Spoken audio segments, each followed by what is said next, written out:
فاكرين الصوبيا اللي كنا عاملينها مع بعض وبعدين رجعنا عملنا من الصوبيا عجينة بيتزا وعملنا أحلى بيتزا؟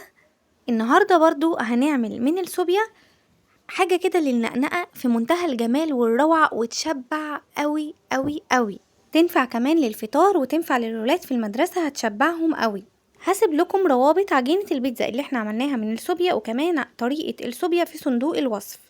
وهنا ما حطيتش غير نص كوباية من الدقيق، وبعدين ابتديت ألمهم من الصوبيا. فضلت أضيف صوبيا لحد ما اتلمت معايا العجينة، ولما اتلمت معايا العجينة حطيت معلقة صغيرة من الزيت ومعلقة صغيرة من المية.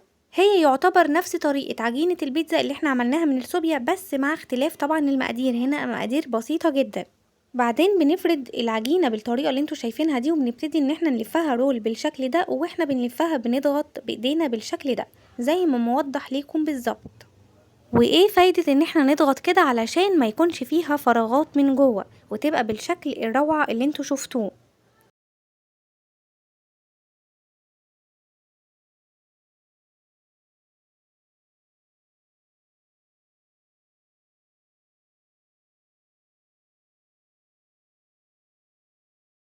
وبعد ما انتهينا من الرول بتاعنا بالشكل اللي انتوا شايفينه ده، هنبتدي ان احنا نسويها بقدر الامكان. هنا قسمتها من نص بالشكل ده، وبعدين هنبتدي ناخد الزوائد اللي احنا مش محتاجينها. الرول اللي مش مظبوط للاخر هو ما كانش مظبوط، فاحنا هنشيل كل ده. وفي اي حاجة عندك هتسويها مفيش اي مشكلة، تقدري تدهنيها بالزيت او تحطي ورق زبدة زي ما انا عاملة، مفيش اي مشكلة. الاتنين اهم بقوا سوا بعض ومظبوطين بالشكل اللي انتوا شايفينه ده. هنغطيهم ونسيبهم بس كده شوية يخمروا معانا. سبتهم حوالي 30 دقيقة أو 25 دقيقة، مفيش مشكلة، ممكن 20 دقيقة برضو زي ما تحبي.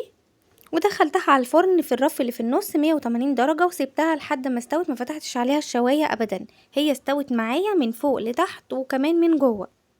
طلعت معانا بالجمال اللي انتوا شايفينه ده، من جوه طرية وهشة ومن بره مقرمشة، حاجة كده روعة. عايزه اقول لكم ان القطعه اللي انتوا شايفينها صغيره قوي دي، بس لو انتي فطرتي بيها الصبح هتعملك عمليه اشباع رهيبه غير طبيعيه. هوريكم كمان هي قد ايه من جوه هشه ومن بره مقرمشه وخطيره قوي. شوفوها معايا دلوقتي. كمان لو قسمتيها نصين وحطيتي للولاد فيها جبنه، يا سلام، هتشبعهم بطريقه غير طبيعيه.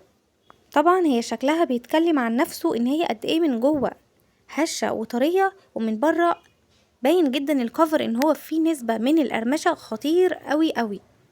اتمنى اكون قدرت افيدكم بقدر الامكان، واتمنى تجربوها وتعجبكم. اذا عجبكم الفيديو ما تنسوش لايك وشير وسبسكرايب، وباي باي. اشوفكم الفيديو الجاي على خير ان شاء الله.